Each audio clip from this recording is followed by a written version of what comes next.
Bom dia, todos os seguidores aí do Trabalho Notável, queridos amigos, queridos alunos. Vamos às nossas lives de sexta-feira com o professor Rafael.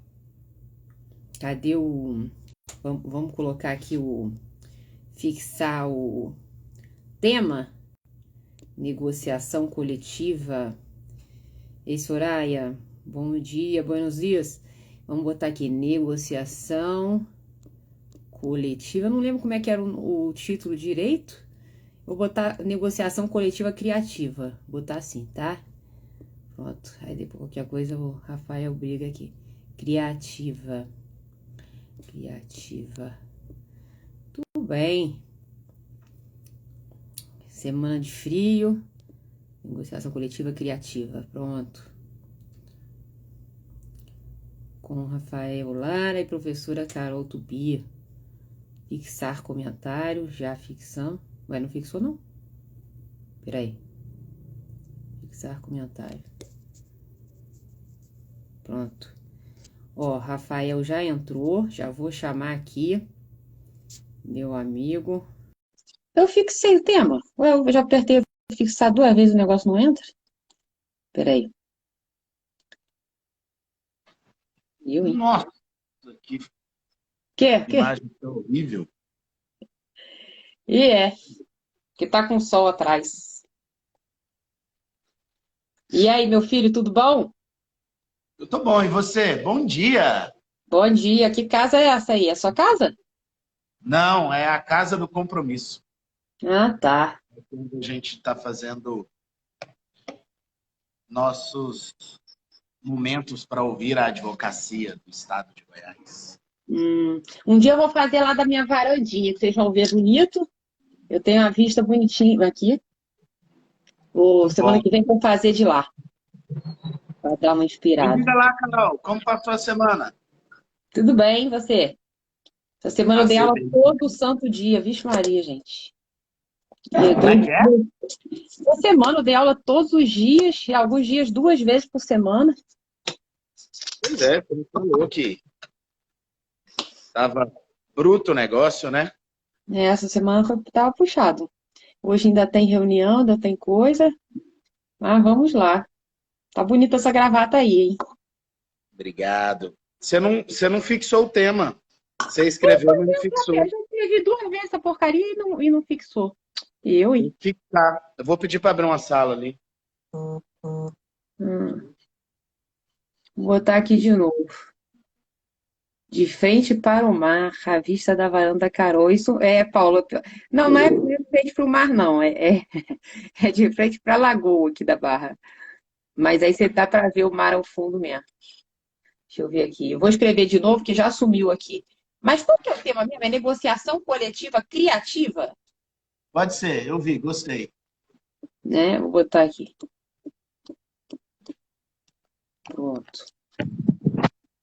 Vou ali para dentro, Ah, porque ali dentro, além de eu ter não ter essa luz atrás de mim, o áudio vai ficar melhor. hum. Olha essa coisa colorida.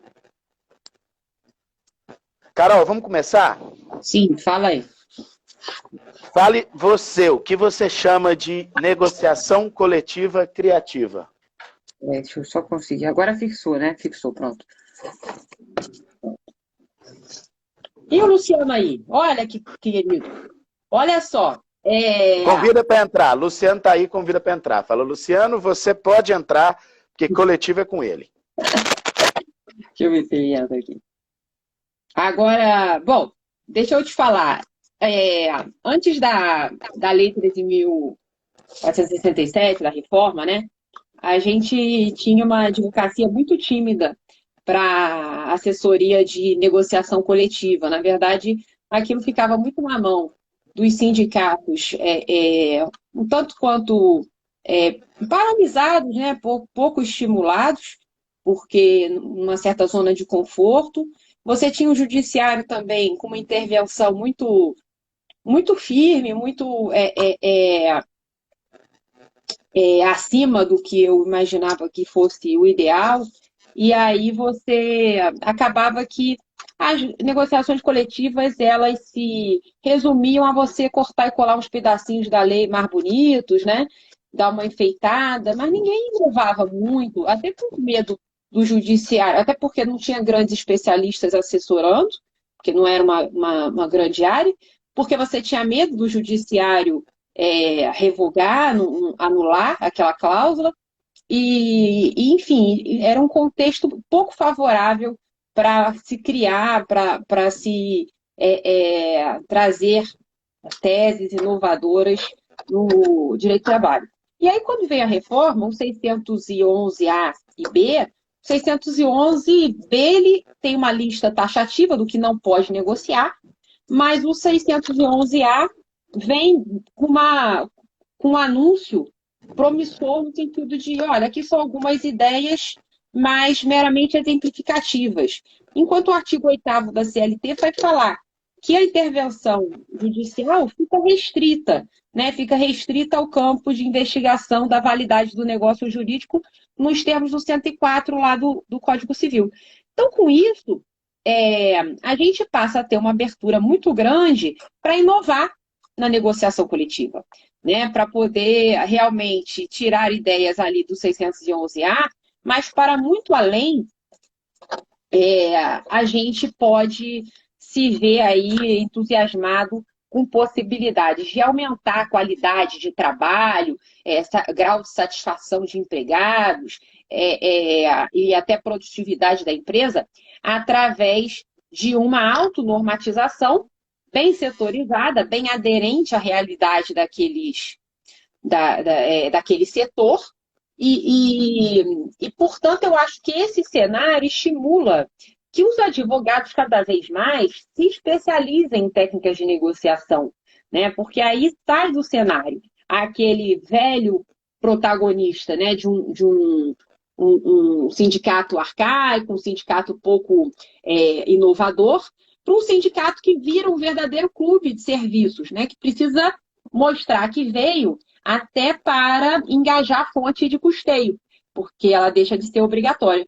Então, essa semana a gente teve pautado no Supremo o tema 1046, que é aquele que vai discutir a questão da possibilidade, né, da norma coletiva trazer flexibilização sem oferta de contrapartidas, mas acabou saindo de pauta com um pedido de vista do ministro Toffoli em relação a outro julgamento, que é o julgamento da ultratividade da norma coletiva. Explica o que é o tema para todo mundo, porque nem todo mundo está acompanhando o tema, né? Você só falou da questão da ultratividade, que já tem o relator, mas dá uma explicadinha no que era essa ultratividade, o reflexo dela. Isso. A gente está com, na verdade, 3 grandes processos na relatoria do ministro Gilmar Mendes, versando sobre a questão da norma coletiva. O primeiro, que realmente foi colhido a grande maioria dos votos, imaginou que fosse até encerrar, mas com o pedido de vista do Toffoli suspendeu, que vinha dizendo o seguinte, olha, se eu vou pactuar uma norma coletiva hoje, a gente tem um prazo de validade de 2 anos, né? Seja do acordo, seja da convenção coletiva. A sentença normativa, a CLT já fala de um prazo de 4 anos. Mas aí o que acontece? Às vezes passa esses 2 anos e as partes não conseguem negociar uma nova norma. Não conseguem negociar uma nova norma e a grande discussão apesar da vigência da norma coletiva ser encerrada no período consignado, poderia ser protraída a eficácia, ou seja, a produção, né, de efeitos para além dessa vigência, é o que a gente fala, que a gente chama de ultratividade da norma. E aí o TST, ele tem, na verdade, uma súmula de idas e vindas sobre o tema, que é a 277, 277 ou 207? Não, 277. A 207 é a norma aplicável, né, do local. E aí, falando o seguinte, no primeiro momento falava assim, ó, a teoria é de cessação da eficácia com a imediata cessação da vigência. Então, por mais que fosse uma condição benéfica, uma coisa boa para os empregados, aquilo não iria aderir ao contrato de trabalho. Depois se imaginou que iria aderir para sempre, afinal de contas seria uma, uma condição benéfica, uma condição habitual, que aí perpetuou aí durante 2 anos, e aí a gente teria então uma ultratividade limitada. Ao passo que depois, né, essa mesma súmula, com a última redação, ficou o seguinte: a eficácia limitada ao advento de uma próxima norma. Então, meio que um meio termo. Mas a questão é que, mesmo antes da reforma trabalhista, que expressamente proibiu a ultratividade, o ministro Gilmar Mendes já tinha deferido uma liminar suspendendo a inteligência desse enunciado, falando que, na verdade, acabou a vigência, acabou a eficácia. E agora é que seria votado no plenário, né, a despeito da legislação ser anterior à reforma trabalhista, se seria possível ou não essa súmula do TST autorizar a ultratividade até que o advento de nova norma superasse. Tanto é que a ministra Rosa votou nesse sentido, né, Rafael? Falando assim, olha, no meu entender, até perdeu o objeto essa ação. Porque quando vem a reforma falando expressamente que acabou, que não pode ser mais ultrativa e que a validade coincide, a vigência coincide com a eficácia, a questão teria sido superada.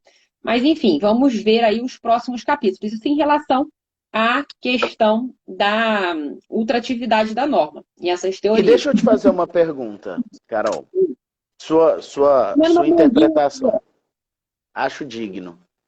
Deixa eu te fazer uma pergunta sobre sua interpretação a respeito disso. Ultratividade. Temos situações em que você está em negociação coletiva e a gente passa da data base. Então, em tese, a partir daquele momento, não existe mais a negociação coletiva. Ante a ultratividade, as cláusulas caíram. O que acontece na prática é que a gente negocia depois e isso retroage a data base. A gente sempre coloca lá, ó, tá retroagindo a data base, fica tudo certo, né? Fica tudo lindo e maravilhoso. Mas imaginemos 2 situações. Primeira situação. Existe ali uma previsão no instrumento coletivo de pagamento de um prêmio, de algo com natureza premial por força de instrumento coletivo. Uma assiduidade, algo do gênero. O que eu já vi até como uso de argumento de negociação sindical?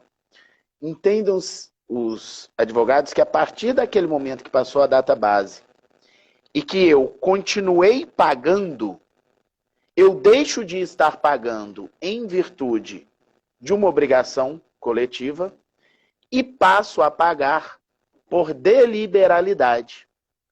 E se eu estou pagando por deliberalidade, o que acontece na prática?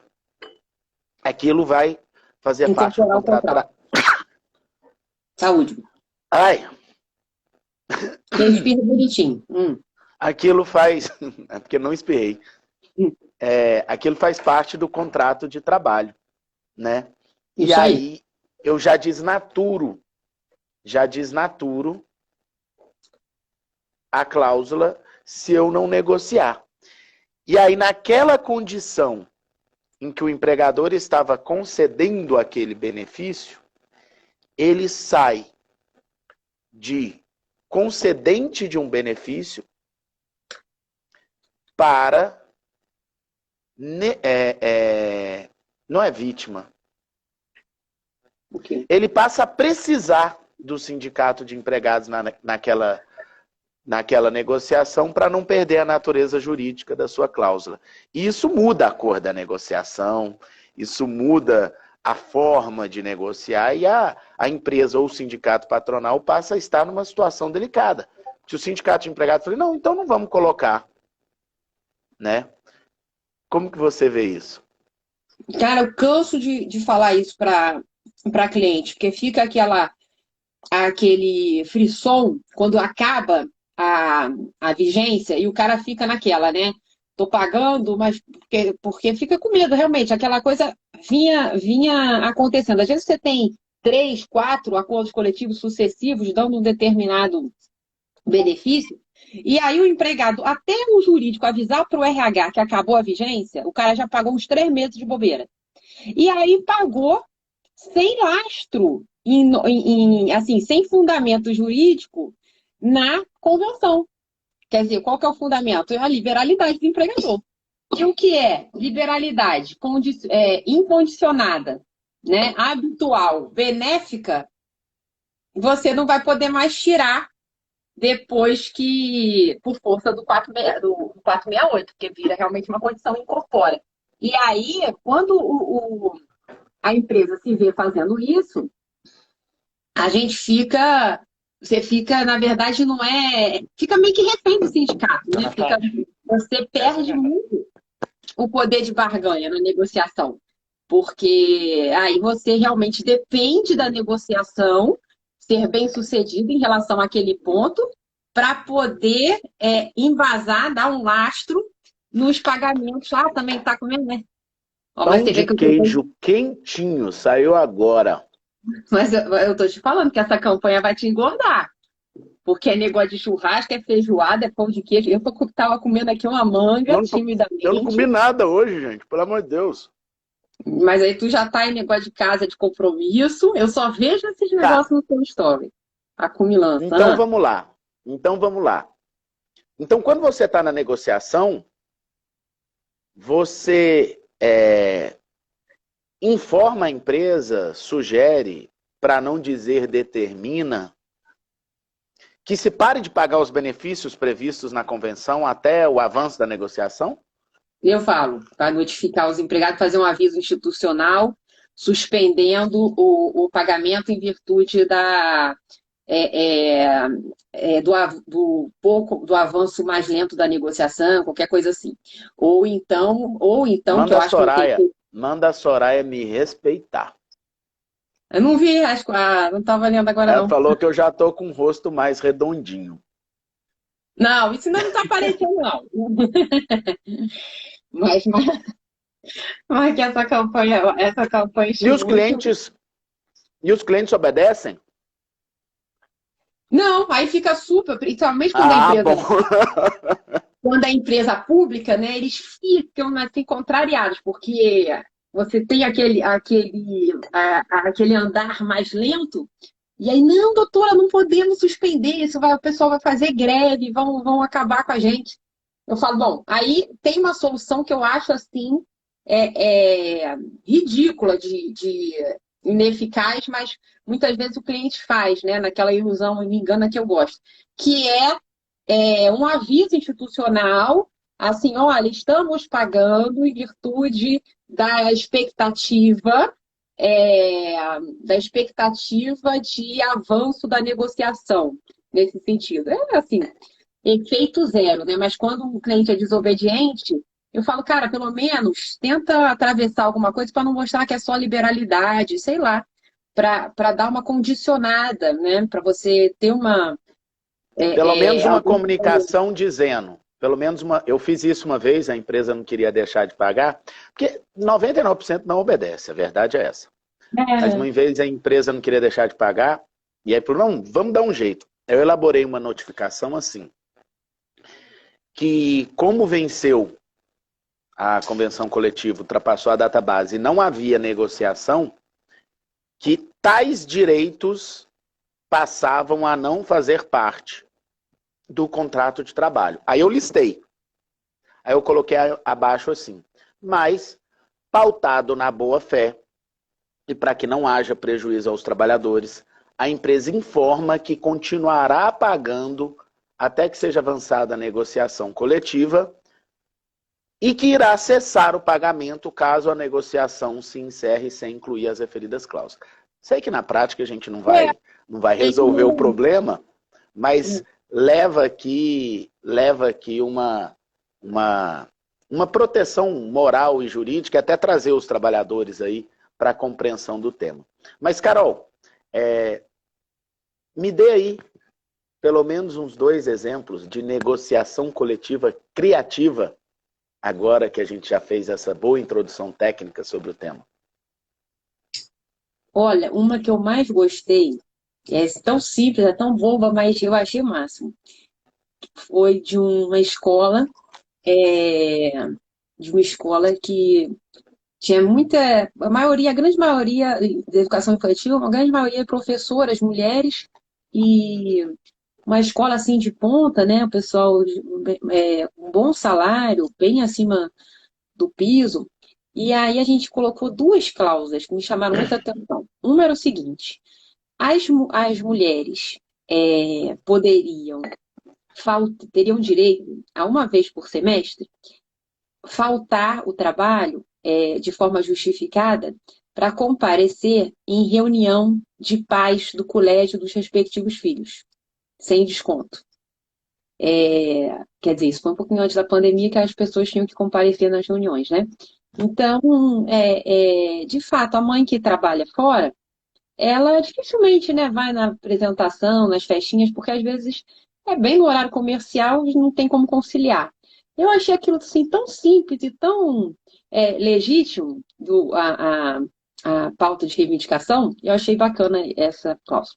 E uma outra cláusula, que eu também nunca tinha visto, era que essas mulheres, super assim, bem informadas, né? Elas queriam, como tinha uma grande maioria mesmo, digamos, uma idade fértil, assim, bem ideal, entre 25 e 35 anos, se colocou o seguinte, que as mulheres que optassem por fazer tratamento de congelamento de óvulos teriam uma ajuda de custo do empregador. Então, também nunca tinha visto isso. E, na verdade, é uma questão, né, do mercado de trabalho feminino muito interessante, porque você coincide a idade fértil muitas vezes com um momento positivo da carreira e tudo, aí você fica com aquele dilema. E a empresa aceitou. A empresa aceitou, parece que o procedimento, né, ele gira em torno de uns R$ 10.000, e a empresa aceitou a custear 30% desse valor. Então, eu achei bem interessante. Eu fiz uma outra, que aí era um grupo de trabalhadores de uma gráfica, que eu achei também bem legal, que era o seguinte, nunca tinha visto. Era o pessoal, assim, você tem necessidade de tirar férias. Tem gente que acaba sofrendo de não ter feito concurso público para não ter 60 dias de férias, não sei o quê. Outros já estão acostumados a emendar só feriado e vida que segue. Então, a empresa tem, né? Você pode, lógico, tem um abono de férias, você pode vender uns 10 dias de férias para a empresa, mas o que se queria ali? Se queria que entre, por exemplo, eu, Carolina, preciso muito tirar férias. Você, Rafael, não precisa tanto. Daí, ao invés de vender as férias para a empresa, eu também posso comprar suas férias. Olha que loucura. Eu acho que isso aí é meio nulo, tá? Eu fiquei assim super na rua. Mas todo mundo ficou favorável. Então, assim, ao invés de vender para a empresa, que a empresa só pode comprar 10 dias, eu vendo para a empresa, vendo para o Rafael, vendo para o Luciano, entendeu? Inclusive, quando eu vendo para Rafael tem que me pagar o que a empresa pagaria com um acréscimo mínimo de 10%. Bem doido, né? Bem criativo, assim. Mas tá quase acabando a vigência até. Ninguém contestou no judiciário. O pessoal ficou feliz e se vendem férias. Na Mas verdade, ele só vai contestar daqui 3, 4 anos, preocupa não. mas o das mulheres eu achei mal barato. Acho que não tem vício nenhum, não. Esse das férias eu fiquei assim meio com a pulga atrás da orelha, mas sei lá, o povo até agora está sendo feliz. E você, Olha o que você só, já viu? primeiro eu quero lembrar para todo mundo que nós temos uma caixinha de pergunta. Então, vocês podem mandar as perguntas na caixinha. Porque as perguntas vão passando aqui Não tô lendo. e é difícil para a gente acompanhar, tá certo? É difícil a gente acompanhar. E, por exemplo, quando eu falei lá da notificação da empresa que continua por deliberalidade, sim, gente, fazer por deliberalidade, eu concordo que não resolve aquele comunicado, eu disse. E uma coisa que a gente tem que lembrar na advocacia, meus amigos, e eu falo isso muito, quem vai falar não, não pode, é o contador. O advogado vai alertar o risco e bolar uma forma de ser feita, alertando o risco do que vai ser feito. Acho que é muito mais isso, entende? Gente, a caixinha é um ponto de interrogação que tem aí, tá certo? É um ponto de interrogação que tem. Clica no ponto de interrogação que vocês vão achar. Olha essa questão aqui que eu coloquei. Duas, na verdade. Quando a anotação da carteira de trabalho ainda eram 48 horas, naquela época eu inseri a possibilidade, e essa cláusula existe até hoje na negociação coletiva da categoria, na convenção coletiva, e mesmo tendo colocado, alterado o prazo agora para 5 dias, eu coloquei que era possível a empresa pegar a carteira para fazer as anotações e devolver em 10 dias. Porque todo mundo reclamava que as 48 horas e agora os 5 dias eram insuficientes. Aí eu inseri na negociação coletiva 10 dias. Por quê? Porque a gente faz um trâmite tranquilo, né? Sem estresse. É claro que isso com o avanço da carteira eletrônica vai perder o objeto. Uma outra cláusula criativa e que o pessoal do RH amou, Carol, foi o seguinte. A grávida, quando ela se afasta em decorrência da licença maternidade, ela volta. Mas olha só. Quando ela volta, normalmente, ela emenda as férias, né? Uhum. Acho que é lugar comum o pessoal emendar férias com a licença maternidade. E aí o que a gente faz? Olha o problema que nasce dentro do RH, o advogado nem enxerga. E isso muitas vezes não vai para o judiciário, não tem na jurisprudência, mas gera autuação. O retorno da grávida demanda o exame médico de retorno. Certo? Porque ficou mais 30 dias afastado. Certo. Além disso, para emendar as férias, eu tenho um problema. E se ela retorna numa sexta-feira? Ela não pode sair de férias. Então ela tem que vir, trabalhar na sexta, quiçá no sábado, e aí depois você sai de férias na segunda. E ainda rola o exame. O que eu coloquei na cláusula? Eu previ na cláusula da negociação coletiva, do acordo coletivo de trabalho, que a empregada poderia, de comum acordo, estabelecer que emendaria as férias dela com a licença maternidade, e que, nesse caso, o exame médico seria feito quando do retorno das férias, e que não seria levado em consideração se o dia de início das férias obedecia ou não à proibição de início 2 dias antes do descanso semanal remunerado. Que ela emendaria, que no dia seguinte a licença maternidade já seria contado como dia de férias, independente do dia, inclusive domingo. Inclusive domingo. Por quê? Porque eu resolvo um problema operacional. Gente, e uma cláusula dessa, independente de você resolver, de trazer uma condição especial ou não, essa cláusula traz algo para nós advogados que eu acho muito mais importante do que qualquer coisa. A noção por parte do cliente que você está entendendo o problema dele, resolvendo o dia a dia dele e não trabalhando só questão jurídica e técnica. Porque nenhum cliente vai te pedir essa cláusula, porque ele não sabe nem que é possível. Então, quando você está conversando com o cliente e fala, pô, vamos fazer uma cláusula assim, o cliente para e fala, pô, esse cara é bom. Ele está pensando em mim. Então, isso é até um exemplo de cláusula quando você está negociando os honorários para fazer negociação coletiva, você joga esse tema na mesa, o cara fala, pô, é diferente essa negociação que esse advogado vai fazer. Não é aquele mais do mesmo, não. Eu topo. E aí eu acho que a gente acaba com a criatividade ganhando até em negociação coletiva. Agora chegou a minha tão famosa caneca oficial do café na Casa do Compromisso. E hoje à tarde, às 16 horas, tem um café aqui com a Advocacia Imobiliarista, viu? E amanhã nós vamos ver o Jogo do Brasil aqui na Casa do Compromisso. Porque amanhã tem final. Final das Olimpíadas. Brasil, 8h30 da manhã. Tá bom. Ô, Rafael, deixa eu te falar. Tem umas perguntas aqui agora. Abre aí, que são 8h15, precisamos responder perguntas. Professores, como interpretam a cláusula de convenção coletiva que prevê alternância de horários para folguistas diante da caracterização de turnos ininterruptos? Como é que é essa cláusula? Alternância de horário para folguista? Porque, na verdade, né... Peraí. Acho que ela está falando o seguinte.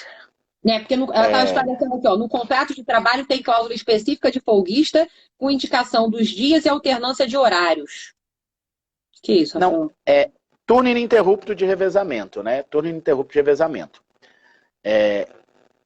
São 6 horas, segundo a Constituição, se você tem revezamento de turno, mas se tiver previsto na negociação coletiva, são 8 horas.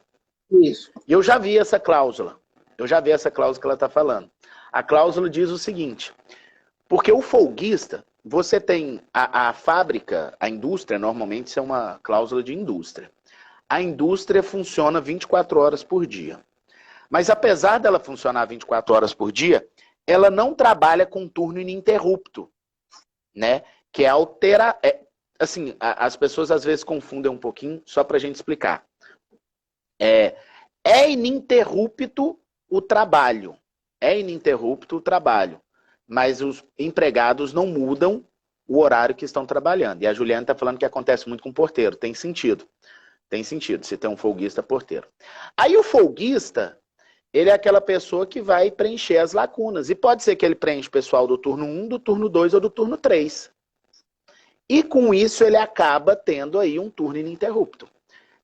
Eu vejo muito tranquilo essa possibilidade, se a gente prevê que o folguista será submetido a turno ininterrupto de revezamento com a jornada de 8 horas, de até 8 horas diárias e 44 semanais.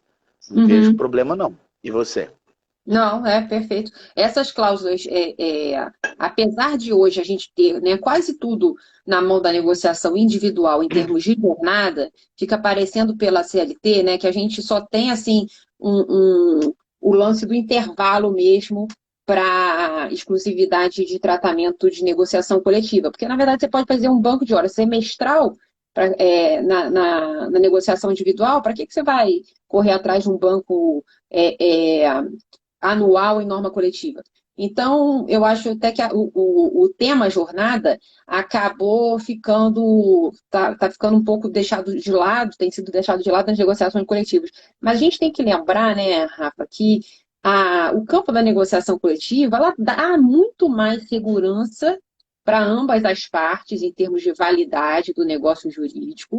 Você permite, por exemplo, essas questões de escalas, de turno, turno de revezamento, a questão das 6 horas, que é o que a Constituição fala, ela necessita especificamente de norma coletiva para virar 8. Então, assim, tem muito o que fazer e de otimização da legitimidade, por mais que não pareça tanto, no campo de jornada. Eu acho que eu costumo fazer, quando em toda negociação, um capítulo bem denso, sabe? De jornada, de coisas que a gente pode aproveitar. Até de faltas.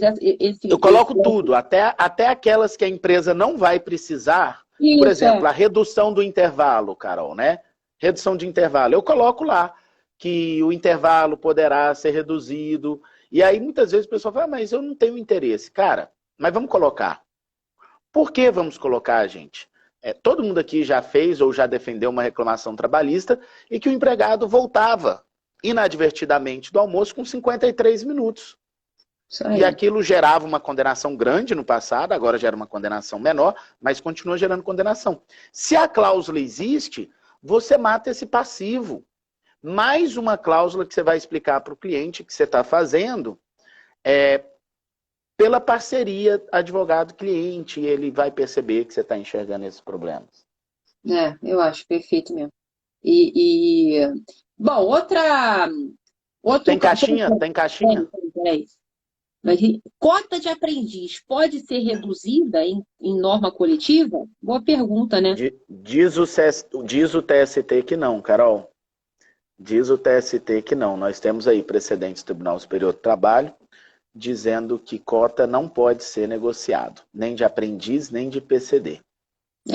Agora, eu acho que esse tema ainda pode, já que a gente deu uns passarinhos aqui, ainda pode galgar uma discussão, uma reflexão no Supremo Tribunal Federal, né, Rafa? Porque, enfim, quando tem muita gente que fala assim, olha, apesar do 611-A falar que é só exemplificativo, a gente não pode imaginar que pode tudo menos o B. Que existem outras coisas que o B não veda, que não podem. Mas essas coisas têm que estar bem delimitadas. Eu acho que essa jurisprudência do TST, que eu sabia até em relação ao PCD, mas do aprendiz nunca tinha visto, não. Mas em relação ao PCD mesmo, elas são, todas que eu vi, não sei se você pode me corrigir em relação a isso, são até cláusulas pactuadas anteriores a 2017, a reforma. Então, assim, não dá para confiar muito. Igual o lance da arbitragem. Desde da reforma, não foi parar no TST ainda se pode ou se não pode a arbitragem. Então, apesar do TST já ter julgado a história da arbitragem nesses últimos 3 anos, é tudo referente a cláusulas compromissórias ou compromisso arbitral anterior. Essa situação, eu tinha feito essa pesquisa em PCD. O TST vedando negociação sobre as cotas eram negociações anteriores à reforma. Não sei se você já viu posterior à reforma, que aí ficaria mais aflitiva ainda a situação. Eu acho que se for posterior à reforma, isso sobe para o Supremo com tranquilidade, hein? E acho que seria possível, eu tenho para mim que seria possível, que essa jurisprudência estaria equivocada, que seria possível negociar isso sim. Porque não tem Mas, por que Carol, a gente... não, assim, eu gosto da ideia, né, do ponto de vista de representar empresas e saber da dificuldade prática disso, mas se a gente for pensar, eu diria até que é uma norma de política de inclusão social.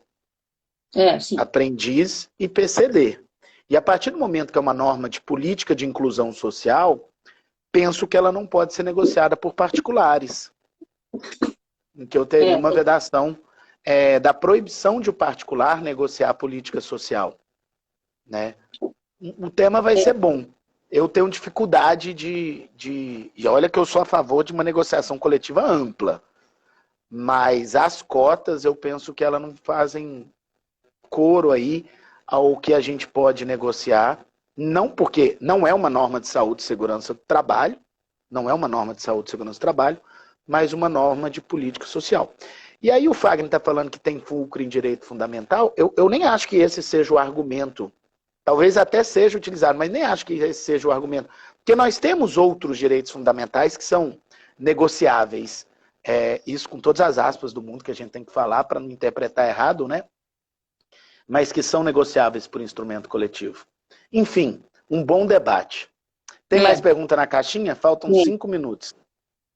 Peraí. Como é que se diz? Sobre cláusula dizendo que a eficácia iria até a edição de uma nova CCT, ou seja, se as partes podem convencionar a ultratividade. É interessante isso, né? Eu já vi na prática. Eu penso que sim, né? Eu já vi na prática. Essa é uma cláusula que você negocia. Nunca vi judicializado, mas eu já vi muitos sindicatos fazendo, e acho que é totalmente válido. E tem muito sentido, você está reforçando a outra atividade. A não É, ultratividade. cadê? Como é que é isso aqui? No tempo de reserva de motorista suprimido na CLT, mantido na CCT. Vale a CLT ou CCT? O tempo de reserva suprimido pela lei lá de 2015, é isso? Revogado. Uai, gente, se está previsto na CCT, é aquele. Se está previsto na CCT, claro que vale, né? Beneficia o empregado. E negociou, incluiu qualquer coisa que você beneficie para. Que você inclua para beneficiar o empregado relativo à jornada, vale. É. Mas mesmo que fosse para prejudicar o Rafael, né? Agora, retirar o tempo de reserva na CCT, aí a gente entra naquele debate de se é uma cláusula que pode, se não pode ser negociada, se isso aí seria entendido como uma cláusula de saúde e segurança, apesar de já estar após a reforma trabalhista dizendo que jornada não é saúde e segurança, o debate ainda está aberto nesse caso. E esse é o Agora, tema 1046, Rafa. Exatamente, exatamente. Por isso que eu falei, o debate está aberto. Até o caso que deu ensejo ao tema é um caso relativo ao motorista. Né? Assim, então, se esses direitos que não são constitucionais, eles podem ou não ser flexibilizados por norma coletiva, mesmo que a norma coletiva não dê uma contrapartida, uma compensação. Se seria legítimo a norma coletiva ser instrumento de redução de direitos. Essa que é o fundo, né? Mas eu tenho para mim que o Supremo vai decidir que seria possível sim. Não, Até porque... eu também acho que vai ser dito que pode reduzir direitos. Mas acho que o tema aqui de debate é outro. E que isso vai ser enfrentado pelo STF. Se a jornada e o intervalo são ou não são saúde e segurança no trabalho. Que a CLT disse expressamente que não é agora. Isso. E aí eu acho que isso aqui entra nesse tema. Isso. Vai ser divertido ainda os próximos anos. Quem disse que a advocacia trabalhista ia acabar, se deu mal. Isso aqui é legal. Olha, Rafa. Cláusula que garante auxílio alimentação apenas para o associado. É legal? O que você acha, hein? Totalmente opinativo e tem argumento para os dois lados. Esse é o debate do momento, eu acho, agora, né? Se eu posso restringir direitos para associados. Eu tenho pensado muito sobre esse tema, Carol. Tenho pensado muito. E como que eu tenho... como que eu vejo? Primeiro, isso é uma burla à liberdade associativa de associação sindical ou não? Essa é a primeira pergunta. Que a gente sabe que isso vem como consequência de uma vedação da cobrança compulsória de contribuição sindical. Só para a gente estar na mesma página, é lógico para a gente, mas é bom a gente expor e explicar. E aí, como que eu tenho pessoalmente interpretado? Se eu estou pegando um direito que histórica e tradicionalmente já existia, tirando a ultratividade da mesa, não interessa a ultratividade. Aquilo já era um direito que historicamente já era dado àquele empregado. Por exemplo, adicional de assiduidade. Sempre teve adicional de assiduidade naquela categoria. De repente, passa a dizer que esse adicional de assiduidade só vale para quem é associado do sindicato. Eu penso que é nula essa exigência. Em primeiro lugar, porque eu estou, na verdade, tentando, estou cerceando a liberdade sindical prevista na Constituição, e queira ou não queira, eu acabo fazendo uma ampliação daquilo que a gente interpreta da vinculação sindical. Por outro lado, se a gente pegar um direito que não foi nunca negociado, e aí esse exemplo aí que ela deu foi ampliação da licença maternidade, foi isso? Não, foi negócio do... como é que é o nome? Do Vale Alimentação, não foi, gente? Agora já até Enfim, perdi. se eu pego qualquer direito... auxílio alimentação. Se eu pego qualquer direito, suponhamos que o auxílio alimentação nunca existiu, e coloco ele somente para associados. Aí a pergunta é nula ou não? Raciocínio para dizer que é nula, é o que eu acabei de falar. O instrumento coletivo vale para todos vinculados. Eu não estou tratando com isonomia e eu teria essa vedação de negociação com exclusividade para associados. Vou fazer agora o outro raciocínio, e que eu gosto, Carol. A gente já viu várias cláusulas e negociações coletivas, por exemplo, reajuste salarial. O reajuste salarial para quem ganha até X mil reais é um, para quem ganha acima de X mil reais é outro. Né? Então, criação de benefícios de determinados empregados em razão da condição deles, por haver uma justificativa de necessidade ali, também é algo que a gente tem já nas negociações e temos validação do Tribunal Superior do Trabalho. Agora, Carol, se é um benefício novo e eu estou dando ele a associados, por que não? Ah, fere a isonomia. Não, não fere. É uma negociação. Eu não estou falando de liberdade de negociação coletiva. Se é liberdade de negociação coletiva, se a empresa aceitou, se ela acha que está ok, eu não aceitaria como empresa. Quero deixar isso muito bem claro. Eu acho que cria um problema dentro da empresa. Mas se a empresa aceitou e a gente passa a incluir isso exclusivamente para os associados, a pergunta é, por que isso seria ilegal?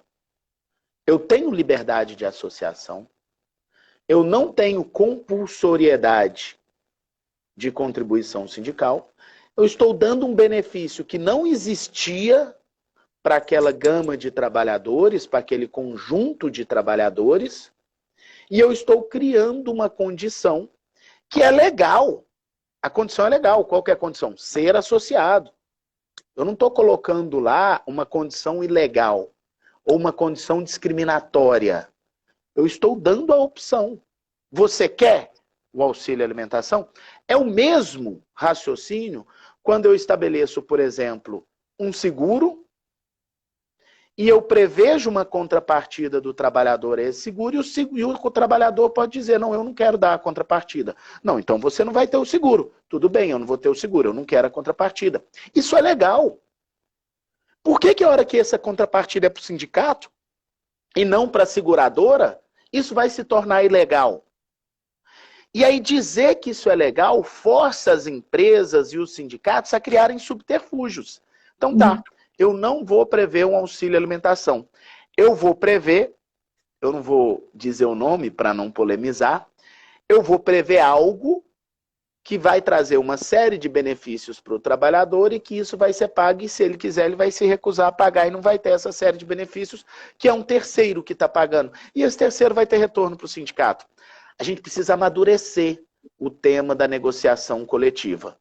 A gente precisa amadurecer. O que está acontecendo é as pessoas, as empresas, muita gente com um pensamento um pouco mais antigo, de antes de 2017, tem repudiado toda e qualquer cláusula que gere fonte de custeio para a sobrevivência do sindicato. Os sindicatos precisam sobreviver, ou senão vamos acabar com o sindicato.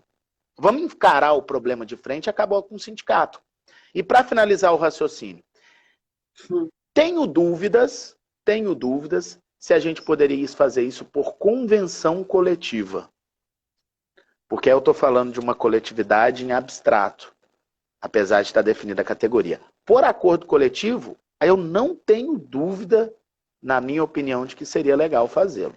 Não sei o que você pensa, Carol, mas passamos do horário, desenvolve o seu raciocínio para a gente encerrar. Não, eu tenho uma proposta para te fazer, porque tem umas 5, 6 perguntas ainda na caixinha. Vamos continuar na sexta que vem. E aí eu... Travou aqui, foi? Voltou?